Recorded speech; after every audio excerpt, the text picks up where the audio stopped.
So, hi mga inay! It's Monday, kaya naman duty ng inyong lingkod sa daycare. Paano ba naman? Team leader ang nanay nyo. Kaya kahit na medyo marami tayong gawain sa bahay, naka-duty tayo ngayon sa daycare. Meron kasi silang feeding. Tapos, syempre, yung mga nanay nakatoka para sa araw na yun yung magluluto at saka yung maglilinis. At dahil team leader nga ako, kailangan ako ang mag-lead ngayon sa kusina. Pero dahil nga medyo late kami, pagdating ko, meron na isang nanay na nakapagbalat na ng patatas. Ang lulutuin nga pala namin ay giniling. Hindi ko alam kung anong tawag dito sa luto na to, pero meron siyang tomato sauce tapos kasamang patatas. Inumpisahan na nga naming maghiwa dahil kailangan yung mga gulay talagang maliliit ang pagkakahiwa kasi ang sabi ni ma'am para daw lulunukin na lang at para bumili sila kumain. Kasi nga naman pag medyo malalaki yung hiwa, ngunguyain pa nilang maigi bago nila malunok. Hindi katulad kapag maliliit na yung hiwa, mas madali na nga siyang i-digest. Minsan kasi talaga, ang pagkain ng bata ay talagang matagal. Minsan kasi meron ding mapili sa pagkain. Kaya yung technique na tinuro sa amin ni ma'am, dapat yung mga gulay, hindi na yung nakikita nilang malalaki. Dapat nga medyo pino yung pagkakahiwa. Tapos, halimbawa, magluluto ng tinola, yung dahon ng malunggay, hindi na namin isasama. Ang gagawin na lang namin, isilalaga namin yung malunggay, tapos yung sabaw nun, yun yung ilalagay namin sa tinola. Para-paraan na nga lang, para yung medyo pihikan sa pagkain, makakain nga rin ng masusustansyang pagkain. At dahil ako nga ang team leader,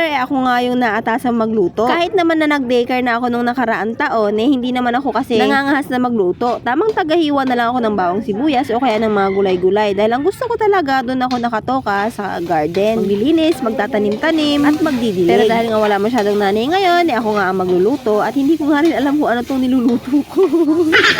Marunong naman ako magluto, kaya lang kasi kapag ganitong hindi naman namin sariling pagkain o kaya yung lulutuin para sa iba, nag-aalangan nga ako. Katulad niyan, itong luto ko, hindi ko talaga ito masyadong nilalagyan ng sabaw. Kaya naman, niretoke pa to ni ma'am at niluto ulit, nilagyan nga niya ng sabaw. Don't worry, next time, alam ko na. Char.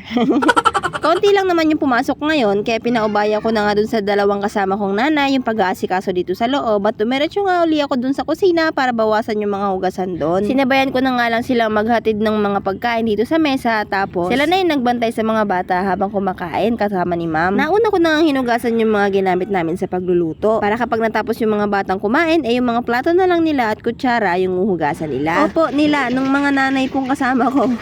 Kasi nga, toka-toka kami sa mga gawain. So, habang naghuhugas sila ng plato, after kumain ng mga bata, ako naman nagwawali sa labas. Kasi medyo marami na rin kalat dahil nga walang pasok ng Sabado at saka ng Linggo. Kami lang kasi yung may pasok ngayon na panghapon kasi kapag Lunes at umaga, merong flag ceremony yung mga teacher sa munisipyo. Teacher ng daycare lang po ha, kasi ayon sa napagmitingan namin, yung daycare hindi naman po siya under ng DepEd. Kaya kapag Monday morning, yung pang umaga walang pasok, tapos sa Friday naman, minsan yung panghapon wala rin pasok kasi meron din silang closing ceremony. Itinawag ko na nga rin pala tong mga pinatuyo dito sa palanggana para nga mailagay ko yung mga bagong huhugasan. Medyo nakakapagod pero worth it naman kasi yun na nga lang yung contribution mo para sa daycare center. Hindi nga lang ako nakapagdilig ngayon kasi nga medyo short na sa oras, nagwalis pa ako sa labas, tapos sumunong pang mag-asikaso uli sa kusina. Kaya bukas na lang ako babawi sa mga plants, i-cultivate ko yung mga lupa, tapos magdadagdag ako ng ibang halaman. Ayun mga nay, pwede nyo bang i-share ko ng experience nyo sa pagkakaroon ng mga estudyante sa daycare? Anyway, maraming salamat sa iyo kung nakaabot ka sa part na to ng video ko. Hanggang sa susunod na video po. Thank you for watching.